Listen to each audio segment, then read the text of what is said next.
మంచిది. ప్రియ దేవుని బిడ్డలారా, మరి చదవబడిన మాటలో నుంచే మనం కొన్ని విషయాలు ఈ దినము ధ్యానించుకోబోతున్నాము.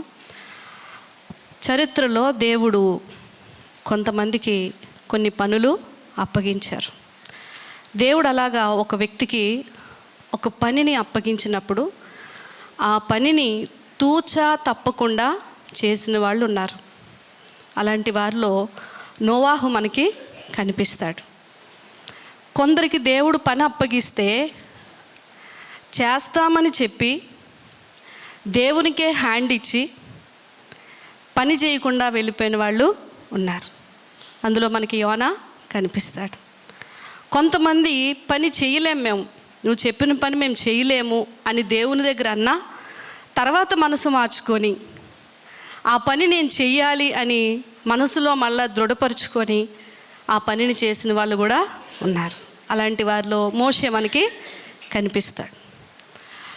కొంతమందితో దేవుడు ఏమన్నాడంటే, నువ్వు అసలు ఈ పని చేయవసరం లేదు, నేను ఇంకొకరితో చేయించుకుంటానులే అని అంటే, సరే నువ్వు నాకు ఆ పని అప్పగించినా అప్పగించకపోయినా పర్వాలేదు, నువ్వు వేరొకరితోనే చేయించుకో, కానీ నాకు తోచిన సహాయము నేను అందిస్తాను అన్న దావీదు లాంటి వాళ్ళు కూడా మనకు కనిపిస్తున్నారు. దేవునికి స్తోత్రం, హల్లెలూయా.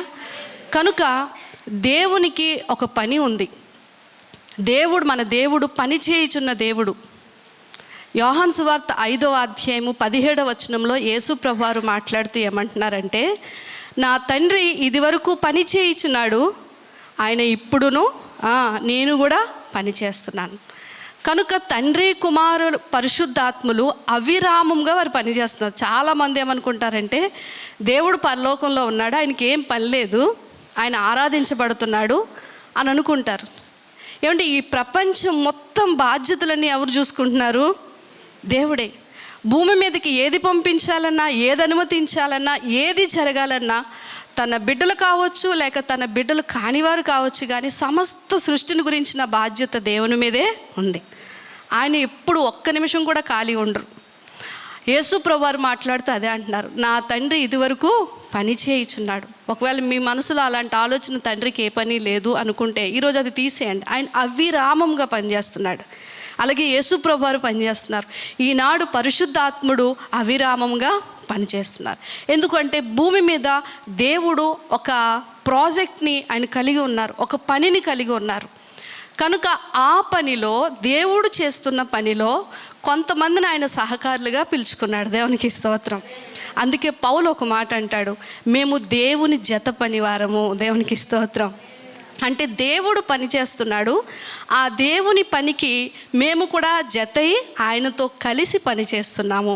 ఇప్పుడు మనలో ఎవ్వరము ఏ దేవుని పని చేసినా మనం ఎవరితో కలిసి పనిచేస్తున్నామో తెలుసండి? దేవునితో కలిసి పని చేస్తున్నాం. ముందుగా పని చేయాలి అంటే ఒక అవసరత ఉండాలి కదండి. ఏదైనా అవసరం ఉంటేనే నాకు ఈ పని హెల్ప్ చేస్తావా, ఇక్కడ అవసరం ఉందని అడుగుతాం. అంటే పని చేయాలంటే ఒక అవసరం ఉండాలి. అలాగే దేవునికి భూమి మీద ఒక అవసరం ఉంది. అలాగే ఆయన ఒక పనిని మొదలుపెట్టారు కాబట్టి ఆ పని కొరకు కొంతమందిని ఆయన ఆహ్వానిస్తూ ఉన్నారు. రెండోది, పనిలో ఏముంటుంది అంటే కష్టం అనేది ఉంటుంది. పని చేస్తే తెలుస్తుంది నీకు అంటాం కదా, కూర్చుంటే కాదు, పని చేసి చూడు తెలుస్తుంది అంటాం. అంటే పని చేసేటప్పుడు ఏముంటుంది? కష్టం ఉంటుంది. అయితే ఆ పనికి ప్రతిఫలం ఉంటుంది కదండి. ఖచ్చితంగా ప్రతి పనికి ఒక ప్రతిఫలం అనేది ఉంటుంది. దేవుని అవసరత భూమి మీద కొందరు పని చేయాలి. ఆ పనిలో నిజముగానే కష్టం ఉంటుంది. ఆ కష్టం మనతో పాటు దేవుడు కూడా పడుతున్నాడు. దేవుని పనిలోనే మనం సహకారులుగా ఉంటున్నాం. ఇలా దేవునికి సహకారులుగా ఉన్న మనకు మనం చేసే ప్రతి పనికి కూడా ఒక బహుమానం కూడా ఉంటుంది. దానికి స్తోత్రం. కనుక చదవబడిన మాటలో ఒక అద్భుతమైన 2 వచనాలు అయినప్పటికీ కూడా చక్కని మాటలు మనకు కనిపిస్తున్నాయి. గొప్ప ఇంటిలో వెండి పాత్రలను, బంగారు పాత్రలను మాత్రమే కాక కర్రవియు, మట్టివియు కూడా ఉండును. ఇక్కడ గొప్ప ఇల్లు అని పౌలు గారు రాస్తూ ఉన్నారు. ఏమంటే గొప్ప ఇల్లులు ఉంటాయి కదా, మనకు భూమి మీదే చూస్తే గొప్ప ఇల్లులు ఉంటాయి, పేదవాళ్ళు ఉండే ఇల్లులు కూడా, చిన్న ఇల్లులు ఉంటాయి, గొప్ప ఇల్లులు. గొప్ప ఇల్లు ఎందుకు గొప్ప ఇల్లు అవుతుంది? గొప్పవాళ్ళు ఉంటారు కాబట్టి. కనుక దేవుడు ఉండే ఇల్లు కూడా గొప్ప ఇల్లు. ఎందుకు అంటే గొప్పవాడైన దేవుడు ఆ ఇంటిలో నివాసం చేస్తున్నాడు. ఆ ఇంటి గురించి దేవుని లేఖనాల్లో చాలా మాటలు ఉన్నాయి. మోషేని గురించి కూడా హెబ్రీ పత్రిక 3వ అధ్యాయంలో రాస్తూ దేవుని ఇల్లంతటిలో మోషే నమ్మకమైన వాడు అంటాడు. అంటే దేవునికి ఒక ఇల్లు ఉంది, ఆ ఇంటిలో కొంతమంది ఉంటున్నారు, వారందరిలో కూడా మోషే చాలా నమ్మకంగా ఉన్నాడు. ఎందుకు పేతురు గారు రాస్తూ 2వ అధ్యాయం 5వ వచనంలో ఏమంటారంటే, దేవుడు ఒక ఇంటిని కడుతున్నాడు భూమి మీద, ఆ ఇల్లు ఏది అంటే దేవుని మందిరము అంటాడు. దేవునికి స్తోత్రం. అంటే సార్వత్రికంగా వ్యాపించి ఉన్న సంఘము దేవుడుండే ఇల్లు. ఆ ఇంటిలో ఎవరు నివాసం చేస్తారంటే దేవుడు జీవము కలిగిన, తిమోతి పత్రికలో 3:15లో కూడా అంటాడు కదా, జీవము కలిగిన దేవుని యొక్క మందిరములో మనుషులు ఎలాగ ప్రవర్తింపవలనో నీవు వారికి చెప్పు. అంటే ఇది దేవుడుండే ఇల్లు, ఈ ఇంటిలో జీవము కలిగిన దేవుడు నివాసం చేస్తాడు అండి. గొప్ప వాళ్ళు ఉండే ఇల్లులు, గొప్ప గొప్ప ఇల్లులు చూసినప్పుడు మనకి ఏమన్నా అబ్బాయి ఎంత బాగా కట్టారు ఇల్లు, అసలు ఎన్ని కోట్లు పెట్టి కట్టుంటారు. చూడండి, ఈ రోజుల్లో ఇల్లు కట్టేటప్పుడు ఆలోచిస్తే అన్నీ కూడా ఇంపోర్టెడ్ వస్తువులే వాడుతున్నారు. గొప్ప వాళ్ళు ఎలా వాడతారు, వాళ్ళ ఇంట్లో వాడే సామాన్లు కానీ లేక వాళ్ళు యూజ్ చేసింది ఏదైనా కానీ కళ్ళుకు మిరుమిట్లు గొలిపేటట్లుగా ఉంటాయి. ఎందుకంటే వాళ్ళ స్థాయిని బట్టి కడతారు, వారికి ఉన్న దాన్ని బట్టి కడతారు, సమాజంలో వారికి ఉన్న పేరు ప్రఖ్యాతులకు తగ్గట్టుగా వాళ్ళు కట్టుకుంటారు. అలాగే దేవుడు కూడా భూమి మీద ఒక ఇంటిని కడుతున్నాడు. ఆ ఇంటికి ఆయన ఏమని పేరు పెట్టాడు అంటే గొప్ప ఇల్లు, గొప్పవాడైన దేవుడు ఉండే ఇల్లు. సంఘము దేవుని ఇల్లు అయితే ఈ దేవుని ఇంటిలో ఉన్న మనందరినీ దేవుడు ఇక్కడ ఏమని పోలుస్తున్నాడు అంటే పాత్రలతో పోలిస్తున్నాడు. ఇంట్లో ఏముంటాయి, పాత్రలు ఉంటాయి. ఇక్కడ అన్నాడు వెండి, బంగారం, కర్ర, మట్టి అన్నాడు. బైబిల్ రాసేటప్పుడు ఆ కాలానికి సంబంధించింది కనుక స్టీలు లేకపోతే రాగి కదండి, ఎత్తడి ఇలాంటి వాడలేదు. ఆ రోజుల్లో రాజుల ఇంటిల్లో వెండి బంగారాలు కూడా ఆ పాత్రలుగా తయారు చేసి వాడేవారు. 2వ దినవృత్తాంతాల గ్రంథం 9వ అధ్యాయం ఒకసారి చూడండి. 20వ వచనంలో సొలొమోను కాలంలో, సొలొమోన్ది ఒక బంగారు అంటే స్వర్ణ యుగం అని అంటారు. ఆ రోజుల్లో సొలొమోను ఇంటిలో కిచెన్లో ఏమున్నాయో ఒకసారి చూసినట్లయితే 9వ అధ్యాయం 20వ వచనం చూడండి, త్వరగా చదవండి. దినవృత్తాంతాలు 2వ గ్రంథం 9వ అధ్యాయం 20వ వచనం.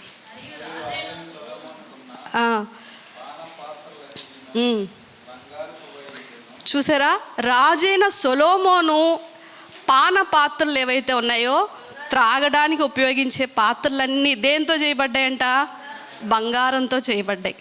ఈ రోజుల్లో అయితే వెండి పాత్రలు మనం కూడా చూస్తున్నాం. బాగా డబ్బున్న వాళ్ళ ఇంట్లో వెండి కంచాలు, వెండి స్పూన్లు లేక వెండి గ్లాసులు వాడడం పెద్ద విచిత్రం ఏమీ కాదు. కనుక గొప్ప ఇంటిలో ఏముంటాయి, వెండి బంగారం లాంటివి ఉంటాయి, అలాగే మట్టివి కర్రవి లాంటివి కూడా ఉంటాయి. ఏ ఇంట్లోనైనా అన్ని బంగారంతో చేస్తే పని అవ్వదు, అలాగని అన్ని మట్టితో చేస్తే అవ్వదు. అన్ని రకాల పాత్రలు ఇంట్లో ఉండటం అనేది అవసరం కదండి. అందులో కొన్ని స్పూన్స్ ఉంటాయి, కొన్ని కంచాలు ఉంటాయి కదండి, కొన్ని ప్లేట్లు ఉంటాయి, కొన్ని అన్నాలు కూరలు వండే యొక్క డేక్షాలు లాంటివి ఉంటాయి. సో మీ ఇంట్లో ఏ వస్తువులు ఉన్నాయో వాటన్నిటిని మీ మనసులోనికి తెచ్చుకొని ఆలోచిస్తూ వాక్యం వినండి. కనుక దేవుని మందిరంలో కూడా పాత్రలుగా వాడబడుతున్న వారిని దేవుడు కొందరిని ఇలాగా పోలుస్తూ వచ్చాడు. సాధారణంగా ఈ పాత్రల గురించి కొంతసేపు ఆలోచిద్దాం. వెండి, బంగారం లేదా ఈరోజు మనం వాడుకునే స్టీలు లేక మామూలు ఈ ఉంటున్నాయి కదండి సత్తు గిన్నెలు లాంటివి, వీటన్నిటినీ కూడా మొదట ఎలా చేస్తారు అంటే ఈ లోహంతో కూడిన వాటిని ముందు భూమిలో నుంచి తీస్తారు. తీసిన తర్వాత వాటిని అగ్నిలో వేడి చేసి వాటిలో మలినాలన్నిటినీ తీస్తారు, అంటే కరిగిస్తారు. కరిగించిన తర్వాత వాటిని మౌల్డ్ చేయడానికి అగ్నితో కాలుస్తారు. తర్వాత పోత పోస్తూ ఉంటారు. పోత పోయడం అంటే తెలుసు కదండి, పోత పోస్తూ ఉంటారు. సో అలా ముడి పదార్థంలాగా వచ్చిన ఈ లోహము అనేక పరీక్షలకు దెబ్బలకు ఓర్చి ఒక పాత్రగా తయారవుతుంది. మొదటిది. రెండవ రకం పాత్రలు ఎలాంటివి, ఈ మధ్య అందరూ ఆరోగ్య సమస్యల్ని ఎదుర్కోలేక కొన్ని పద్ధతులు మార్చుకుంటున్నారు కదండి. ఇంట్లో మట్టి పాత్రల్లోనే మనం వంటలు చేస్తున్నాం. మీరు చేస్తున్నారా లేదా? నేనైతే చేస్తున్నా. మట్టి మట్టి పాత్రలోనే మనం వండుకుంటున్నాం, ఎందుకు ఇవన్నీ ఇబ్బంది అవుతుంది కదా అని చెప్పేసి. ఇంకా ఏముంటాయి, మీరు సూపర్ మార్కెట్లోకి వెళ్తే చెక్కతో తయారు చేసిన కొన్ని వస్తువులు దొరుకుతున్నాయి. ఏంటండి, గరిటెలు, దోశలు తీసుకోవడానికి కదా, లేక ఏవైనా చపాతీలు లాంటివి కొన్ని వేసుకోవడానికి వుడ్తో తయారు చేసిన బౌల్స్ లాంటివి దొరుకుతున్నాయి. అంటే ఇంట్లో మట్టివి ఉంటాయి, చెక్కవి ఉంటాయి. వీటితో పాటు ఇంకా ఏముంటాయంటే పింగాణీ సామాన్లు ఉంటాయి కదండి, పింగాణీ సామాన్లు. ఇవన్నీ కాక ఎవరైనా వస్తే డైనింగ్ టేబుల్కి అప్పటికప్పుడు వస్తాయి రెడీమేడ్గా వచ్చి మాలోనే మమ్మల్ని వడ్డించి అవి అక్కడ పెట్టగానే, టేబుల్ మీద పెట్టగానే అబ్బా తెలియని లుక్ వచ్చేస్తూ ఉంటుంది కదండి. వెనకతల మనం వంట చేసిన పాత్రలు వీటి శ్రమ ఏం కనబడదు, అవి వండేసి బయట పడేస్తాం. కానీ డెకరేషన్ టైంకి వచ్చేసరికి ఏమొస్తాయి, పింగాణి పాత్రలు లాంటివి ఇవన్నీ వస్తూ ఉంటాయి. కనుక దేవుడు వీటిని బట్టి మనకి ఏం చెప్పాలనుకుంటున్నాడు అంటే, సంఘములో, జీవము కలిగిన దేవుని సంఘములో పని చేసేవారు రకరకాలుగా ఉంటారు. పని ఏదైనా కావచ్చు, దానికోసం ఒక పాత్ర మాత్రం వాడుకోవాలి కదండి. అన్ని రకాలు ఉండాలి. అన్ని కంచాలే ఉంటే అవదు, అన్ని తప్పేలాలు లాంటివి లేకపోతే డేక్షాలు లాంటివి ఉంటే అవదు, అన్ని గ్లాసులు ఉంటే అవదు, అన్ని స్పూన్లు ఉంటే అవదు. మనము ఏ అవసరానికి ఏది వాడుకోవాలో అవన్నీ కూడా మన ఇంట్లో ఉండాలి అని వాక్యం ఉందన్నమాట. ఇన్ని పాత్రలు ఉంటేనే పని అవుతుంది అని చెప్పేసి. అయితే గమనించాలి, లోహముతో తయారు చేయబడిన పాత్రలు గురించి మనం ఆలోచిస్తే, వీటిని మనము సాధారణంగా వాడకములో చాలా విరివిగా వాడుతూ ఉంటాం కదండి. ఇప్పుడు పొయ్యి మీద మనం అన్నం వండాలనుకోండి, పింగాణి తీసుకొని వెళ్ళి పెడతామా, గ్లాస్ పెడతామా, చెక్క పెట్టం. దానికి బాగా గట్టిగా ఉన్న వస్తువులను వాడతాం. అలాగే అంటే ఈ పదార్థంతో చేయబడిన యొక్క పాత్రలు ఎలాగైతే అనేక పరీక్షలు ఎదుర్కొని పెద్ద పెద్ద పనులు చేస్తాయో, అలాగే కొందరు సంఘములో వారు ఎప్పటికప్పుడు దేవుని చేత పరిశుద్ధపరచబడి అనేక రకాల సమస్యలను ఎదుర్కొన్న దేవుని పనిని మాత్రం ఆపకుండా వారు ముందుకు వెళ్తారు. దేవునికి స్తోత్రం కలుగును గాక. అంటే వారు లోహం ఎలాగైతే ముడి పదార్థముగా వచ్చి అది ఒక పాత్రగా తయారై ఎలాంటి గట్టి పనినైనా చేస్తూ, దానికి విలువిచ్చినా విలువ ఇవ్వకపోయినా అది చేయాల్సిన పనిని సమర్థవంతంగా చేస్తూ, ఈ పింగాణి సామాన్లాగా లేక చెక్క సామాన్లాగా అంత సులువుగా విరిగిపోకుండా ఉన్న ఈ లోహాలు లాంటి కొందరు దేవుని సంఘంలో ఉంటారు. వారు కనబడాలని కోరుకోరు, కానీ అవసరం వచ్చిన ప్రతి చోట కూడా వారి పనిని వారు సమర్థవంతంగా చేస్తారు. ఈ చెక్క లేక ఈ మట్టి పదార్థాలు అనేవి మనకి ప్రకృతి నుంచి నేరుగా వస్తాయి. మట్టి ఎక్కడి నుంచి తీసుకుంటాం, నేల నుంచి తీసుకుంటాం. ఈజీగా దాన్ని ఒక పాత్రగా తయారు చేస్తారు. చెక్క కూడా ఎలా అంటే డైరెక్ట్గా చెట్టు నుంచి మనం తీసుకుంటాం. వాటికి ఏమీ అగ్ని పరీక్షలు లేకపోతే పెద్ద పెద్ద మిషన్లో వేయడాలు ఇలాంటివి ఏమీ ఉండవు. కనుక ఇలాంటి వారు కూడా దేవుని సంఘములో పనిచేసేవారుగా ఉన్నారు అని చెప్తున్నాడు. మూడవది ఏంటంటే పింగాణి సామాన్లు లాంటి వారు. వీళ్ళు ఎలాంటి వారండి, ముట్టుకుంటే అదనమాట, అది ఎప్పుడు అంటే చాలా జాగ్రత్తగా హ్యాండిల్ చేయాలి. ఒక్క మాట అనకూడదు. మాట అంటే మరి మేము ఇంకో చోట చూసుకుంటాం అంటారనమాట. కనుక వీళ్ళతో చాలా జాగ్రత్తగా ఉండాలి, చాలా సున్నితం. పింగాణి సామాన్లు ఎలా ఉంటాయి, అవి పైకి తీస్తాం, కానీ మా ఇంట్లో అయితే ఇంకా గ్లాసులు ఎగిరిపోతూ ఉంటాయి, పగిలిపోతూ ఉంటాయి. ప్రతి 2 నెలలకు ఒకసారి నేను కొంటూనే ఉంటానన్నమాట. సో సరిగ్గా హ్యాండిల్ చేయకపోతే అవి ఈజీగా విరిగిపోతాయి. కొందరు ప్రతిదానికి అలుగుతూ ఉంటారు, ప్రతిదానికి చిన్నపుచ్చుకుంటూ ఉంటారు, ప్రతిదానికి కూడా తట్టుకోలేరు. సో ఇలాంటి వాళ్ళతో చాలా జాగ్రత్తగా ఉండాలి. అయితే ఒక మాట ఏంటి అంటే, ఆ యొక్క ఇంటిలో అన్నీ అవసరమే కదండి. ఏది లేకపోయినా పని అవ్వదు.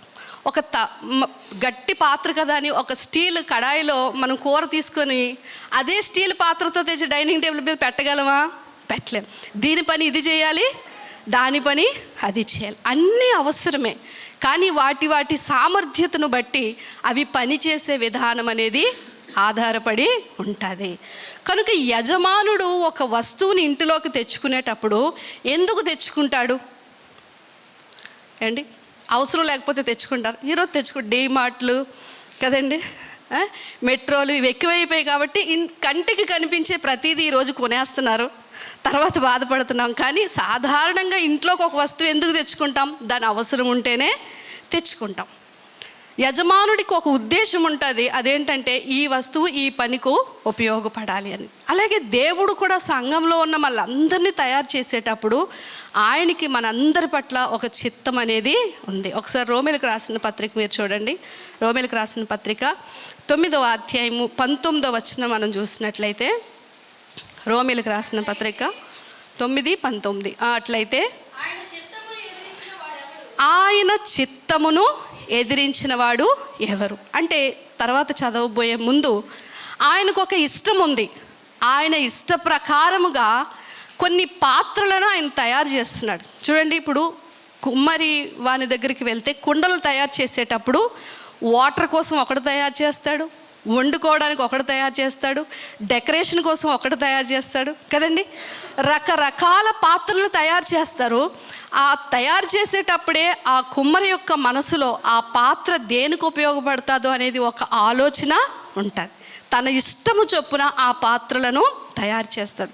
కనుక దేవుడు ఇక్కడ ఏం చెప్పాలనుకుంటున్నాడు అంటే, అన్ని పాత్రలు ఒకేలా ఉండవు. కనుక కొన్ని చిన్న పనికి ఉపయోగపడేవి, కొన్ని పెద్ద పనికి ఉపయోగపడేవి.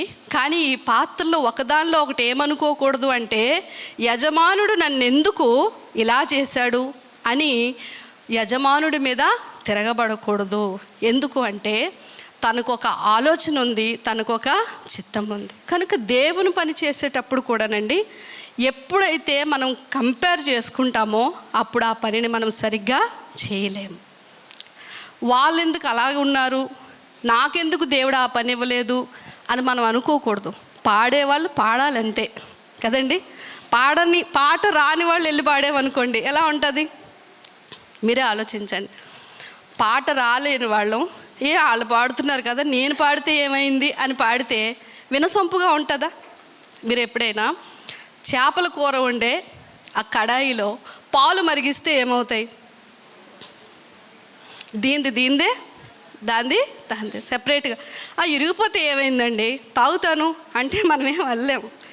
కనుక ఏ పాత్రలో ఏ పని చేయాలో ఆ పనే చేయాలి. కనుక సంఘములో ఉన్న వాళ్ళం కూడా దేవుడు మనకిచ్చిన తలాంతులను బట్టి, దేవుడు తన ఆత్మ ద్వారా మనలో పెట్టిన భారాన్ని బట్టి, నీకు ఏ పని మీద భారము, ఆసక్తి లేక ఆ పని చేయగలిగే సమర్థత ఉందో ఆ పనే నువ్వు చేయాలి. ఏం చేయాలండి? ఆ పనే చేయాలి. ఒక్కొక్కరికి పరిశుద్ధాత్మ దేవుడు తన ఇష్టపూర్వకంగా ఆయా తలాంతులను లేక వరాలను ఆయన ఇస్తున్నాడు. పాడేవాళ్ళు పాడాలంతే, వాక్యం చెప్పగలిగేవారు చెప్పాలి, వాయిద్యాలు వాయించేవారు వాయించాలి, క్లీన్ చేయగలిగేవాళ్ళు క్లీన్ చేయాలి. వంటల్లో కొంతమందికి చాలా టాలెంట్ ఉంటుంది, వాళ్ళు ఏం చేయాలి? వంటే చేయాలి. కనుక డ్రైవింగ్ చేసేవాళ్ళు డ్రైవింగే చేయాలి కదండి. మీటింగ్స్లో కొంతమంది సమర్థవంతంగా ఆ యొక్క ఏర్పాట్లు చేయగలరు, అక్కడ నువ్వు అదే చేయాలి. ఆ కెమెరా పెట్టే బ్రదర్ కెమెరానే పెట్టాలి. సో ఇంటిలో ఒక్కొక్క పాత్రకి ఒక్కొక్క పని ఉన్నట్లుగానే సంఘములో ఒక్కొక్క బిడ్డకి దేవుడు ఒక్కొక్క పని నిర్ణయించాడు. కనుక నేను కూడా చిన్న రిక్వెస్ట్ పెడతాను. అదేంటి అంటే, పాడే వాళ్ళమే పాడదాం. మరి మీరు పాడుతున్నారు కదా అక్క అంటే, నేను పాడడం వెనక ఒక ఉద్దేశం పెట్టుకుంటానండి. నాకు పాటలు రావు నిజంగానే. కొత్త కొత్త పాటలు పాడుతూ ఉంటే సంఘంలో కొత్త పాటలకే అలవాటు పడిపోతాము అని పాత పాటలు మీకు పరిచయం చేయడానికి ఇగో రమ్యకు పంపిస్తాను పాటలు. ఇవి పాడండి అమ్మా అంటాను, మాకు రావంటి అంటాను. సరే నేను మీతో కలిసి పాడతాను. ఎందుకంటే సంఘానికి పాత పాటలు పరిచయం చేయాలనేది నా భారం. ఆ పాటలు మరుగైపోకూడదు, అర్థంతో కూడిన ఆ పాటలు మనం పాడాలి అనే ఆలోచన. సో పాడగలిగే వాళ్ళు పాడితే బాగుంటుంది. ఇంకొకటి మనం గమనించాలి, ఏ పాత్రలు లేకపోయినా ఇంట్లో పని అవదండి. అవుతుందా? అవదు. మీరు గమనించండి, ఇంట్లో దేనికి అది లేకపోతే మనకు ఆ పని అని అవ్వదన్నమాట. అన్నీ అవసరమే. ఆఖరికి స్పూన్ లేకపోయినా కొన్నిసార్లు పని అవ్వదు, చిన్న చిన్న ప్లేట్స్ లేకపోయినా పని అవ్వదు, చిన్న పాత్ర లేకపోయినా పని అవ్వదు. మనం అర్జెంటుగా తెచ్చిపెట్టుకుంటాం ఇంట్లో, దీని అవసరం ఉంది కాబట్టి. అలాగే సంఘములో ఎవరు గొప్ప ఎవరు తక్కువ అని కాదు, కానీ అందరూ అవసరమే. పెద్ద పని చిన్న పని అని లేదు, కానీ దేవుడు మనల్ని ఉద్దేశించిన ఆ యొక్క ఉద్దేశం ప్రకారము ఆ పనిని మనం చేస్తున్నామా లేదా అనేది దేవుడు చూస్తాడండి. సో గమనించాలి. పాడేవాళ్ళు ఉండి, బాగా పాడేవాళ్ళు ఉండి వాయిద్యాలు లేకపోతే ఎలా ఉంటుంది? మనమే ముఖాలు చూసుకుంటూ ఉంటాం కదా, ఎందుకంటే ఎక్కడో డల్ అయిపోతూ ఉంటాం. వాయిద్యాలు అద్భుతంగా వాయించే వాళ్ళు ఉన్నారు, కానీ పాడేవాళ్ళు లేరు. వాయిద్యాలు వాయించే వారికి చాలా పెద్ద కష్టం ఎదురవుతుంది తెలుసండి. వాళ్ళు ఎక్కడికైనా మీటింగ్స్కి వెళ్ళినా, సంఘంలోనైనా పాట వచ్చిన వాళ్ళు మైక్ పట్టుకుంటారు, రాలేని వాళ్ళు కూడా మైక్ పట్టుకుంటారు.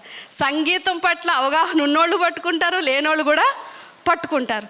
వాళ్ళకైతే నిజం చాలా కష్టం. కనుక ఎవరు ఏ పని చేయాలో ఆ పని చేయాలి. ఏ పని చేసేవాళ్ళు లేకపోయినా ఆ పని ముందుకు మీరు పాడేస్తారు, వాళ్ళు మ్యూజిక్ వాయించేస్తారు. ఇక్కడ వాక్యం చెప్పేవాళ్ళు లేకపోతే అవదు. ఇదంతా బాగుంది, మరి దీనికి శనివారమే వచ్చి ఇక్కడ క్లీనింగ్ చేస్తున్నారు సిస్టర్స్, అది చేయకపోతే చూడండి ఈరోజు వచ్చేసరికి అక్కడ కవర్ కనిపిస్తూ ఉంది అంటే తెలిసిపోతుంది క్లియర్గా ఏంటంటే నిన్న చర్చ్ తొడవలేదు అని. సో ఆలోచించండి, అది మనకి ఆక్వర్డ్గా ఉందా లేదండి? ఉంది, చూస్తూ ఉంటే. సో ఇవన్నీ కాకుండా కొంతమంది పరిచర్య చేసేవాళ్ళు, వచ్చిన వాళ్ళని ఆదరించేవాళ్ళు అందరూ కూడా సంఘంలో అవసరము. అయితే మనం ఒక పెద్ద మనసు చేసుకొని ఏం చేయాలి అంటే, ఏ పని ఎవరు చేయగలరో వాళ్ళకి ఆ పని అప్పగించాలి. ఇక్కడ పౌలు గారు ఒక మాట రాస్తున్నారండి. ఆ మాట ఒకసారి మీరు చదవండి. 21వ వచనంలో ఆయన ఏమంటున్నారంటే, ఎవడైనను వీటిలో చేరక కొనిన ఎడల వాడు పరిశుద్ధపరచబడి యజమానుడు వాడుకొనుటకు అర్హమైన ప్రతి సత్కార్యమునకు సిద్ధపరచబడి ఘనత నిమిత్తమైన పాత్ర అయి ఉండును. అంటే ఇన్ని పాత్రలు దేవుడు చెప్తూ వచ్చాడు కదా, ఇవన్నీ కూడా సరిగ్గా వాటి పనులను చేయకుండా, ఒకవేళ కొందరు ఎలా ఉంటారు అంటే వారు పని చేయరు, చేసే వాళ్ళని చేయనివ్వరు, అలాంటి వాళ్ళు ఉంటారు అని పౌలు ప్రత్యేకంగా దేవుని యొక్క సంఘం గురించి రాస్తూ వస్తున్నాడు. వారు చెయ్యరు, మరొకరు చేయనివ్వరు. వారు పరిశుద్ధపరచబడకుండానే దేవుని పనిని కావాలని కోరుకుంటారు. కానీ దేవుని పనిని చేసేవాళ్ళు ఎలా ఉండాలి అంట? 2 అర్హతలు చెప్తున్నాడు. ఒకటి, తనను తాను పరిశుద్ధ.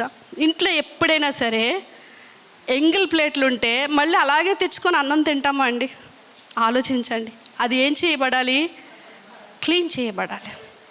అన్నం వండిన పాత్రలో మళ్ళీ అన్నం వండుతామా అంటే వండం, మళ్ళీ దాన్ని క్లీన్ చేసి వాడతాం. అలాగే దేవుని సన్నిధిలో నువ్వు ఒక పాత్రగా వాడబడాలి అంటే ప్రాముఖ్యంగా నీకు ఉండాల్సిన లక్షణం ఏంటి అంటే, నీవు ఎవరైతే పని చేయకుండా, పని చేసేవారిని చేయనివ్వకుండా, సంఘ క్రమానికి అడ్డుపడుతూ సువార్త పరిచర్యని ముందుకు వెళ్ళనివ్వకుండా, వారు పరిశుద్ధపరచబడకుండా ఒక పోటీతత్వంతో ఎవరైతే దేవుని పనికి అడ్డుగా ఉంటున్నారో వారందరికీ ముందు నువ్వేమవ్వాలి? దూరముగా. చూడండి, వేరే అని ఉందా? చూడండి అక్కడ, వీటిలో చేరక. అలాంటి వారితో నువ్వు కలిసిపోతే నువ్వు చేయాల్సిన పనిని కూడా నువ్వు చెయ్యవు. కనుక వారికి ఫస్ట్ దూరమవు. ఎవరైతే దేవుని పనికి ఆటంకం కలిగిస్తున్నారో, దేవుని పనిని శ్రద్ధగా చేసేవారిని ఇబ్బంది పెడుతున్నారో వాళ్ళకి ముందు నువ్వు సెపరేట్ అయిపోయి, రెండోది నువ్వేం చేయాలి? పరిశుద్ధపరచబడిన పాత్రగా ఉండాలి. దేవుడు గొప్ప ఇంటిలో వెండి బంగారము ఈ పాత్రల గురించి చెప్తూ, ఈ కొన్ని ఘనతకు కొన్ని ఘనహీనతకు గుర్తుగా ఉన్నాయని ఎందుకు అంటున్నారు తెలుసు? దేవుడు ఎప్పుడైనా సరే సంఘంలో పనిచేసేటప్పుడు సంఘ బిడ్డల్లో ఏం చూస్తాడో తెలుసండి. ఆయన గొప్పవాళ్ళు లేక ఘనమైన వాళ్ళు, ఘనతకి యోగ్యముగా ఉన్నవాళ్ళంటే దేవుని దృష్టిలో డబ్బున్న వాళ్ళని, అందం ఉన్న వాళ్ళని, టాలెంట్స్ ఉన్న వాళ్ళని కాదండి. దేవుడు శుద్ధపరచబడిన వారును దేవుడు గొప్పవారిగా చూస్తాడు. దేవునికి స్తోత్రం.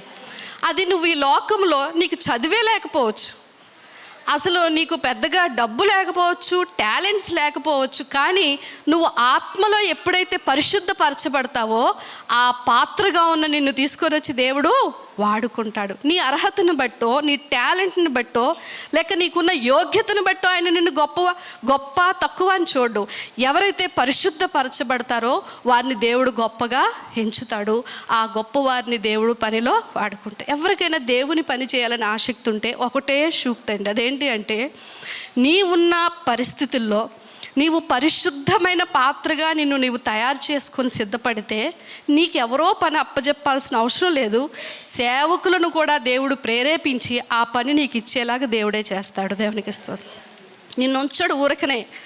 ఎందుకంటే నువ్వు శుభ్రపరచబడిన పాత్ర, నువ్వు ఆ పనికొచ్చే పాత్ర. నిన్ను వాడుకోవడం యజమానుడికి ఇష్టం కనుక ఎవరైనా నిన్ను పక్కన పెట్టేసినా కూడా దేవుడు మళ్ళీ తీసుకొని వచ్చి నిన్ను వాడుకుంటాడు. దేవుని పనిలో ఎలా ఉంటుందంటే ఆలోచించండి. ఇక్కడ వాక్యం చెప్పే మాకంటే కొన్నిసార్లు వినే మీ యొక్క జీవితాలే చాలా పరిశుద్ధంగా ఉన్నప్పుడు, కొన్నిసార్లు పరిశుద్ధంగా లేకుండా ఈ పనిని చేస్తే వాళ్ళ సేవకులైనా సరే వారిని తీసి పక్కన పెట్టేసి విశ్వాసుల్లో ఉన్న వారిని దేవుడు ఇక్కడ నిలబెడతాడు. దేవునికి స్తోత్రం. ఆయనకి ఏ మాత్రం ఆ విషయంలో మొహమాటం అనేది లేదు. పాత నిబంధనలో ఏలి యాజకుడిగా ఉండేవాడు. ఏలి అనుభవం ఏంటండి? ఏలి ఎంత గొప్పవాడు! దేవుడు అక్కడ ఆ యొక్క హన్నా విషయంలో దేవుని తరపున మాట ఇచ్చినంత భక్తి తనకుంది, అన్నీ ఉన్నాయి. కానీ ఏలి కుమారులు పాపం చేయటం వల్ల అలాగే ఏలి కుటుంబం మీదుగా దేవుని అభిషేకం అంటే ఈకాబోదు అని రాయబడుతుంది న్యాయాధిపతులు. మీరు అక్కడ చూస్తే సమూయేలు గ్రంథంలో ఈకాబోదు అంటే ప్రభావము వెడలి పోయాను. అంటే పని అయితే చేసేస్తున్నారు కానీ వారిలో ఏమి లేదు, దేవుని శక్తి లేదు, దేవుని యొక్క పరిశుద్ధాత్మ లేదు. అప్పుడు ఏలి కదా, యాజకుడు కదా, వృద్ధుడు కదా, ఏమన్నా అనుకుంటాడేమో, నొచ్చుకుంటాడేమో, పక్కన పెట్టేస్తే అనుకోలేదు. ఏలి లాంటి వాడిని తీసుకెళ్ళి పక్కన పెట్టి చిన్న బాలుడుగా ఉన్న సమూయేలును తీసుకొని వచ్చి దేవుడు వాడుకున్నాడు. దేవునికి స్తోత్రం. గమనించండి, దేవుడు మనలో చూసేది ఒక్కటే. అదేంటి అంటే మన యొక్క గొప్పతనం, లేక ఈ లోక సంబంధమైన అధికారాలను బట్టో, లేక చదువులను బట్టో, జ్ఞానాన్ని బట్టో మళ్ళీ గొప్పవారిగా చూడగాని, సంఘంలో అడుగుపెట్టిన ప్రతి బిడ్డలో ఎవరైనా గొప్పవాళ్ళు అని దేవుడు చూడాలి అనుకుంటే, ఎవరైతే అంతరంగంలో శుద్ధీకరణ చెందుతారో వారిని దేవుడు గొప్పవారిగా చూస్తూ ఉంటాడు. దేవునికి స్తోత్రం. హల్లెలూయా. దేవుని పని చేసేటప్పుడు రెండోది మనం ఒకటి ఆలోచించుకోవాలండి. నేనైతే అలాగే అనుకుంటాను. అలా అనుకోబట్టే ఎంత కష్టం వచ్చినా పని చేస్తాను. అదేంటి అంటే, మనము దేవుని పని చేయటము మన గొప్పతనం ఏమాత్రం కాదండి. ఇంట్లో చాలాసార్లు మంచి మంచి వస్తువులు కూడా మనం ఎక్కడో అటక మీద పెట్టేసి వదిలేస్తాం. అవి మనకి గుర్తే ఉన్నాయని. కొన్ని మాత్రమే యజమానుడి చేత వాడుకోబడతా ఉంటాయి, కొన్ని మాత్రం ఎక్కడో ఆయనకి తెలియకుండా ఉంటాయి. కనుక ఈ వాడబడే వస్తువులు లేకపోతే ఈ వాడబడ్డం అనేది మన గొప్పతనం కాదు, కానీ మనలను వాడుకోవడం అనేది యజమానుడి యొక్క గొప్పతనము. దేవుని పని చేయడం మన గొప్పతనం ఎప్పుడు కాదండి. తెలుసా, మనకంటే బాగా చేసేవాళ్ళు ఇంకా చాలామంది దేవునికి ఉన్నారు. ఏలియా ఏమనుకుంటున్నాడంటే, నేను తప్ప ఇశ్రాయేల్లో ఇంకా ప్రవక్త లేడు, నేను చేయకపోతే ఈ పని అవ్వదు అనుకుంటే దేవుడు సింపుల్గా చిన్న వార్నింగ్ ఇస్తున్నాడు. ఇంకా 700 మంది రెడీగా ఉన్నారు. దేవునికి స్తోత్రం.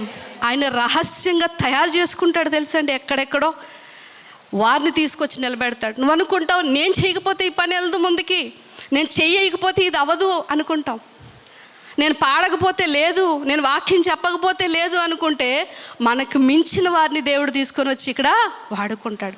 పని చేయకపోవడం మన యొక్క దురదృష్టం తప్ప ఆ పని మాత్రం ఎప్పుడు ఆగదండి. ఎప్పుడు కూడా దేవుని పని ఆగదు. కడబూర మోగే అంతవరకు కూడా భూమి మీద సంఘము అనేది నానాటికి అభివృద్ధి చెందుతూనే వెళ్తుంది. దేవునికి స్తోత్రం. మనం వెళ్ళినా వెళ్ళకపోయినా మీటింగ్ అవుతుంది, వచ్చినా రాకపోయినా గృహకూడిక అవుతుంది, నువ్వు వాయించినా వాయించకపోయినా అక్కడ పని అయిపోద్ది.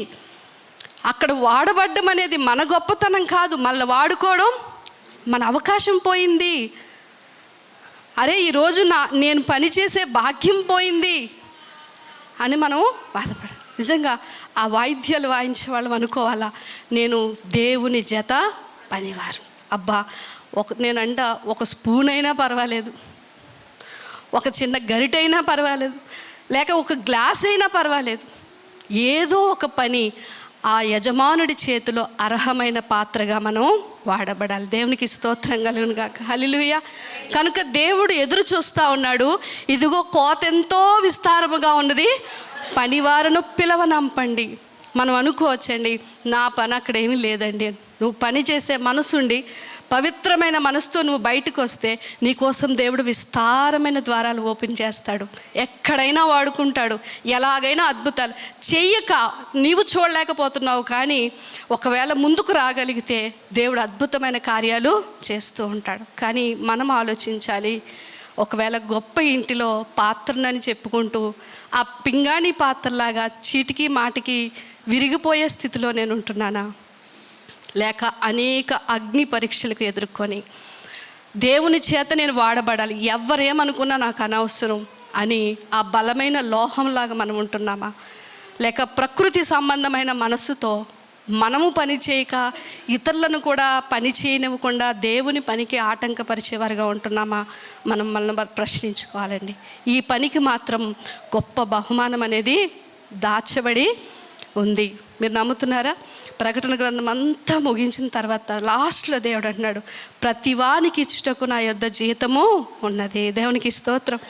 ఇంకో మాట చెప్తానండి, మీరు పని అనుకొని సంఘంలోకి వచ్చి పని చేసుకొని మీటింగులు పెట్టుకొని మీతో ఉంటే మాకెవరు పెడతారు? ఉద్యోగాలకు వెళ్ళొద్దా అని ఒకవేళ మీరంటే, ఏమండి, రాజు యొక్క సొలొమోను కాలంలో డైనింగ్ టేబుల్ గురించి కూడా పరిశుద్ధాత్మ దేవుడు ఎన్ని దుప్పిలను వధించేవారు, ఎన్ని గొర్రెలను వధించేవారు, ఎన్ని మేకలు వధించేవారు, ఎంత సన్నని పిండితో రొట్టెలు చేసేవారు, ఒక లెక్క ఉంటుంది, మీరు చదవండి, చాలా బాగుంటుంది. డైనింగ్ టేబుల్ గురించే దేవుడు రాయిస్తూ ఉంటాడు. నేనంట రాజు భోజనం చేసిన తర్వాత చేయి కడుక్కొని వెళ్ళిపోయిన తర్వాత మిగిలినవన్నీ ఎవరు తింటారండి? తయారు చేసిన వాళ్ళు తినరా? ఇంట్లో ఉన్న వాళ్ళకి దేవుడు రాజు పెట్టకుండా ఉంటాడా? రాజు భోజనమే రాజు ఇంట్లో పనిచేసేవాడు ఖచ్చితంగా తింటాడు. దేవునికి స్తోత్రం. ఈరోజు మన దేవుడు రాజు అండి.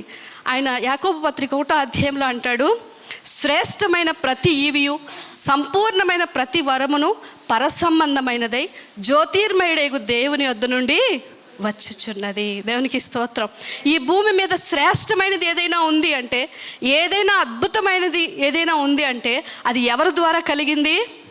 దేవుని ద్వారా కలిగింది. ఈరోజు గమనించండి, దేవుని పని చేస్తున్న సేవకులు అద్భుతమైన జీవితాన్ని అనుభవిస్తున్నారు. వాళ్ళకి బడి చాలామంది ఏడుస్తున్నారు, కానండి వారు శ్రమపడి దేవుని గొప్ప ఇంట్లో పని చేస్తున్నారు కాబట్టి దేవుడు తన సర్వ సమృద్ధిలో నుంచి వారిని పోషిస్తున్నాడు. దేవునికి స్తోత్రం. ఎప్పుడు దేవుని పని చేసినా నువ్వు పస్తులుండవు, నీకు దేవుడు లేకుండా చేయడు. ఒకరోజు నువ్వు డ్యూటీ మానేస్తే 10 రోజుల జీతం నీకు ఎలా కలిపి ఇవ్వాలో ఆయనకి తెలుసు. దేవునికి స్తోత్రం. ఆయాసపడిపోతున్నాం, మనం కష్టపడిపోతున్నాం, జీవన సంబంధమైన ఈ వ్యాపారంలో చిక్కబడిపోతున్నాం, ఈ జీవాన్ని మనము నిర్లక్ష్యము చేస్తున్నాం. చాలా అవసరం ఉంది. నశించిపోతున్న అనేక మంది ఆత్మలు ఉన్నారు. కనుక పోటీ పడుతూ ఒకరు చేస్తారు అని పోటీ పడి పనిని నిర్లక్ష్యం చేసి మీరు దేవుని జీతాన్ని దూరం చేసుకోవద్దండి. ఆ బహుమానాలని దూరము చేసుకోవద్దు. అద్భుతంగా పరలోకి వెళ్ళిన తర్వాత 2 తీర్పులు జరుగుతాయి తెలుసండి. ఒకటి ధవళ సింహాసనపు తీర్పు, 2 న్యాయ తీర్పు. న్యాయ తీర్పు అంటే ఏంటో తెలుసా? భూమి మీద ఉన్న ప్రజలందరూ కూడా దేవుని ఎదుట నిలబడతారు. యేసు ప్రభువునందు విశ్వాసం ఉంచి రక్షించబడిన వాళ్ళందరూ కూడా గొర్రెలుగా ఒకవైపు వస్తారు. ప్రభు వార్త విని కూడా రక్షణ సువార్తను విని అంగీకరించలేని వాళ్ళందరూ కూడా ఒక పక్కకి వెళ్ళిపోతారు. వాళ్ళని మేకలు అన్నారు. ఇప్పుడు దేవుని యొక్క తీర్పులో ఆయన నమ్ముకొని పక్కకు వచ్చిన వాళ్ళందరికీ ధవళ సింహాసనపు తీర్పు ఉంటుంది. దానికి స్తోత్రం. ఈ తీర్పు ఏంటో తెలుసండి, నువ్వే పని చేసావో దానికి ఒక ప్రతిఫలం. 10 కిరీటాలు ఉన్నాయి కదా మనకి. ఈ కిరీటాలు ఈ సంఘములో కష్టపడిన వాళ్ళందరినీ దేవుడు సెపరేట్ చేసి ఎవరు ఏ పని చేశారు, ఎవరు ఎలా దేవుని సువార్త పనిలో ప్రయాసపడ్డారు, కష్టపడ్డారు, వారి శరీరాలను నలగొట్టుకున్నారు, త్యాగాలు చేశారు, ప్రాణాలను సహితం ఇచ్చారు అనే గుంపంతా కూడా ధవళ సింహాసనపు తీర్పులోనికి వస్తుంది. దేవుడు అప్పుడు ఎంత వాక్యం చెప్పే నన్ను తీసుకెళ్ళి పక్కన పెట్టి చిన్న కిరీటం పెట్టి మీరు నిస్వార్థంగా దేవుని సన్నిధిలో పనిచేస్తూ ఆయన్ని ప్రేమిస్తూ పనిచేస్తూ పరిశుద్ధంగా మీరు పనిచేస్తే మీకు దేవుడు పెద్ద కిరీటాన్ని పెడతాడు. దేవునికి స్తోత్రం. మరి ఆ బహుమానం పొందుకోవాలని ఆశ ఉందా లేదండి? ఎంతమందికి ఆశ ఉంది? నిజంగా చెప్పండి, ఆశ ఉందా? నాకు ఆ ఆశ కలిగే నేను ఇంత ప్రయాసపడుతున్నానండి. ఏదేమైనా పర్వాలేదు, యేసు ప్రభు చేత బలా నమ్మకమైన మంచి దాసుడా.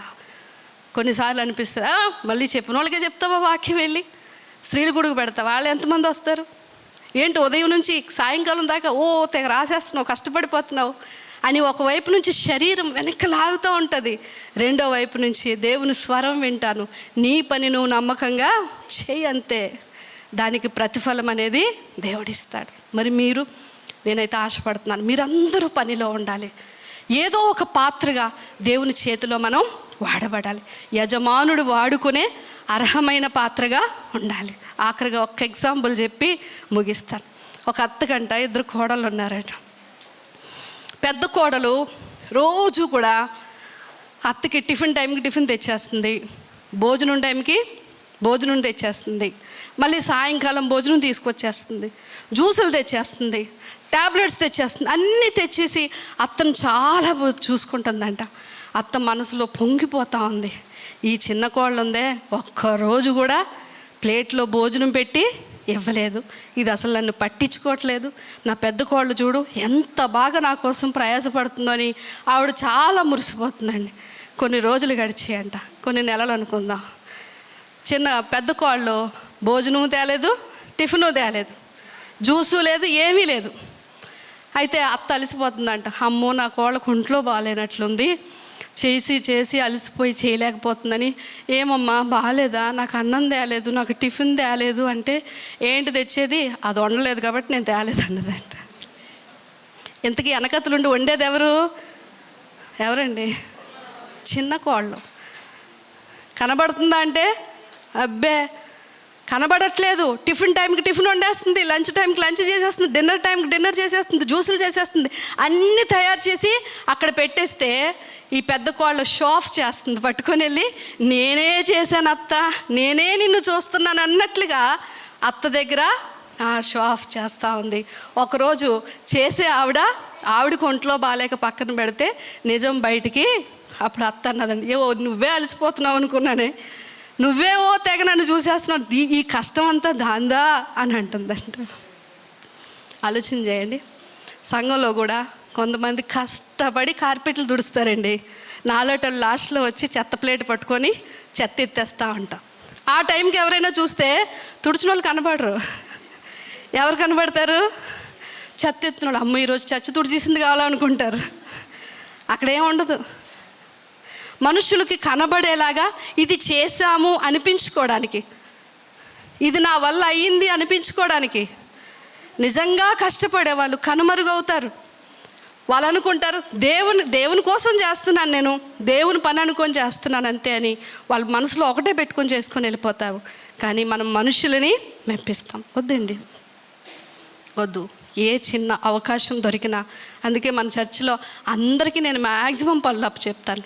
ఎందుకంటే మీరందరూ పనిలో ఉండాలి, మీరందరూ కూడా బహుమానము పొందుకోవాలి, అందరము కూడా దేవుని రాజ్యంలో ప్రశంసించబడాలి. పని దొరికే చోట మీరు ఉండండి. ఏ విధంగానైనా నేను దేవుని పనిలో వాడబడాలి, నా పిల్లలకి ఈ పని నేను కేటాయించాలి, దేవుని సన్నిధిలో ఈ చిన్న పాత్రగా. నేను అనగా పెద్ద పెద్ద పనులు మనం ఒకవేళ చేయలేకపోయినా చిన్న స్పూన్ లాగైనా ఆయన చేతిలోకి వెళ్ళిపోదాం, చిన్న గ్లాస్ లాగైనా ఆయన చేతిలోకి. ఆయన అంటాడు, నీ శక్తి లోపం లేకుండా నీ చేతికి వచ్చిన ఏ పనైనా నువ్వు చెయ్యి. దేవునికి నీ పరిస్థితులు తెలుసు, నీ యొక్క ఆరోగ్య పరిస్థితులు తెలుసు, నీ ఆర్థిక పరిస్థితులు తెలుసు, అన్నీ తెలుసు. కానీ ఆయన ఏం చూస్తాడంటే హృదయంలో నీకున్న ఆసక్తిని చూస్తాడు. నువ్వు పరిగెట్టే పరుగులు చూస్తూ ఉంటాడు. ఆఫీస్ నుంచి 7 గంటలకే మీటింగ్ అంటే నువ్వు పరిగెట్టుకుని నేను వెళ్ళిపోవాలి, ఏదో ఒకటి అక్కడ చెక్కబట్టాలి, ఏదో ఒకటి మ్యూజిక్ వాయించాలి, ఏదో పాట పాడాలి అని నువ్వు తపన పడిపోతావు చూసావా, అది దేవుడు చూస్తాడండి. గమనించండి, శరీరాలు కదలాడుతున్నప్పుడే అండి, కాలుకు ఒకవేళ చిన్న దెబ్బే తగిలింది అనుకోండి, మనం మంచం మీద నుంచి లేవగలమా? లేవలేం. మనం చేయాల్సిన పనులన్నీ కూడా ఆగిపోతాయి. చిన్న జ్వరమే వస్తే లేవలేం మనం. ఇంట్లో పనులు ఆగిపోతాయి, మన ఉద్యోగ ధర్మంలో ఉన్న పనులు ఆగిపోతాయి, అన్నీ ఆగిపోతాయి. ఈ శరీరానికి ఏ చిన్నది వచ్చినా మనం చేయాల్సిన పనులన్నీ ఆగిపోతాయి. కానీ దేవుడు ఈ శరీరాన్ని ఇంకా కదలాడు చేస్తూ ఉన్నాడు, కదిలేలాగా సహాయము చేస్తున్నాడు. ఉదయాన్నే లేచిన తర్వాత, ప్రభువా ఈరోజు నేను ఆరోగ్యంగా లేచానయ్యా, ఏం చేయమంటావు? ఏదైనా చిన్న పని నీ కోసం చేయగలనా? ఎక్కడైనా సంఘంలో అవసరం ఉందా? ఏమీ లేకపోతే ప్రార్థన చేయి కూర్చొని. పని చేసేవాళ్ళు, మీటింగులు పెట్టేవాళ్ళు చాలామంది ఉన్నారు. అనేక రకాల ఆటంకాల మధ్య సేవ చేస్తున్న వాళ్ళు ఉన్నారు. ఈరోజు నేను ఏదో ఒకటి దేవుని కోసం చేయాలి, తపన పడుతున్నాము, వస్తున్నామా, వెళ్తున్నాము. నేను ఒక దేవుడు పని చేస్తున్నాడు. ప్రభు అంటున్నాడు, నా తండ్రి ఇదివరకనే పని చేయుచున్నాడు, నేనును పని చేస్తున్నాను. పరిశుద్ధాత్ముడు అవిరామంగా భూమి మీద పనిచేస్తూ ఉన్నారు. మన టార్గెట్ ఏంటో తెలుసండి? ఆత్మల రక్షణ, సంఘక్షేమము, బలహీనులను బలపరచటం. ఎవరైతే ఆశలు కోల్పోయి సమాజంలో ఉన్నారో వారందరికీ క్రీస్తునందు ఆశలు పుట్టించటం పని, మనకు ఒక పని అనేది దేవుడు ఇచ్చాడు. దీని ప్రతిఫలం చాలా గొప్పగా ఉంటుంది. ఏదో ఒక పాత్రగా నన్ను వాడుకోవయ్యా అని మనం కళ్ళు మూసుకొని ప్రార్థన చేసుకుందామండి. మనుషులను మెప్పించే పని మనం చేయొద్దు, మనది కాని పని మనం చేయొద్దు. పరిశుద్ధాత్మ దేవుడిని నువ్వు అడిగితే, ప్రభువా నేను ఏ పని కొరకు నన్ను తయారు చేసుకున్నావు? కుమ్మరి తన చిత్త ప్రకారము కుండలను తయారు చేసుకున్నట్లుగా ఈ మట్టి పాత్రను నువ్వు ఎలా తయారు చేసుకున్నావు, దేనికోసం తయారు చేసుకున్నావో ఆ పనిని భారంతో నేను చేయడానికి సహాయం చేయండి. నా పనులైతే నేను ఎంతో చేసుకుంటున్నాను ప్రభువా. పౌలు అంటున్నాడు, ఇదిగో అందరూ తమ తమ సొంత కార్యములనే చేసుకొనుచున్నారు కానీ యేసుక్రీస్తు కార్యములను ఎవరూ చేయరు. గమనించండి, యేసుక్రీస్తు కార్యాలు ఉన్నాయి. ఆయనకు ఒక పని అవసరం ఉంది. చరిత్రలో ఆయన చాలామంది ఆయన నమ్మి పని అప్పచెప్తే పని ఎగ్గొట్టారండి. చాలామంది చెప్పకుండానే పని చేశారు. కొంతమంది చెప్పింది చెప్పినట్లు చేశారు. కొంతమంది చేయలేమన్నా కూడా, అమ్మో నేను చేయకపోతే ఈ పని అవ్వదేమో అని మళ్ళా వచ్చి పని చేశారు. వీళ్ళందరి గురించి మనం చూసాం. మరి నీ పరిస్థితి దేవుని ఎదుట ఎలా ఉంది? ఎలా? శరీరం నలిగిపోతుందనో, లేకపోతే ఏదో మనుషులను మెప్పించి ఏదో ఒక పని చేసేసానని అనుకుంటున్నామా? ఆ పింగాణి పాత్రలాగా ఉంటున్నామా? లేక ఆ లోహంతో తయారు చేయబడిన బలమైన పాత్రలుగా ఉంటున్నామా? లేక పనికే ఆటంకం కలిగించే వారిలాగా ఉంటున్నామా? ఒకసారి ఆలోచిద్దాం. ఇది మనం పని చేయవలసిన సమయము. పాట పాడుచుంటుండగా మరి మీరందరూ కూడా ప్రార్థనలో ఏకీభవించండి. ఒకవేళ మీకు ఇష్టత కలిగితే దేవుని ఎదుట ప్రార్థించండి. దేవుడే మీరు పరిశుద్ధపరచబడే దాన్ని బట్టి తప్పకుండా నిన్ను వాడుకుంటాడు. పరిశుద్ధపరచబడిన ఏ వ్యక్తిని కూడా దేవుడు ఖాళీగా ఉంచడండి. ఆ గిన్నెను దేవుడు వాడుకుంటాడు, ఆ పాత్రను దేవుడు వాడుకుంటాడు. ప్రభా ఇంకా నా జీవితం ఇంకా లోపభూయిష్టంగా ఉందేమో, ప్రభా నీకు అంగీకారయోగ్యముగా లేదేమో, అందుకే నన్ను పక్కన పెట్టేస్తున్నావేమో, నా లోపములను సరిచేసి నన్ను వాడుకో ప్రభా అని ప్రార్థన చేయండి.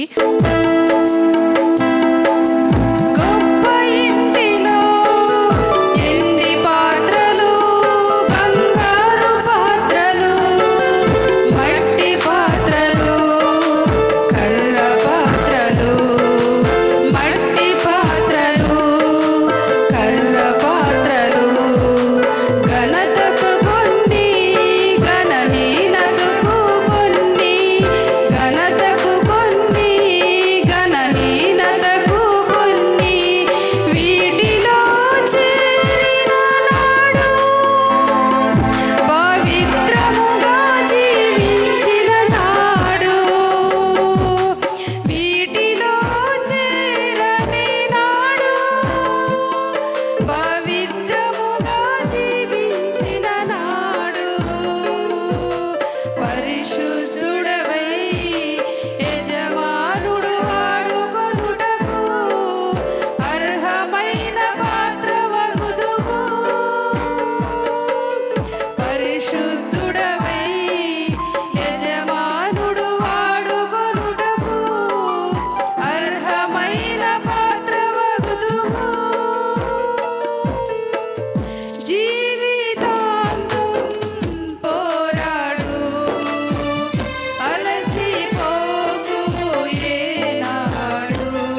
యజమానుడా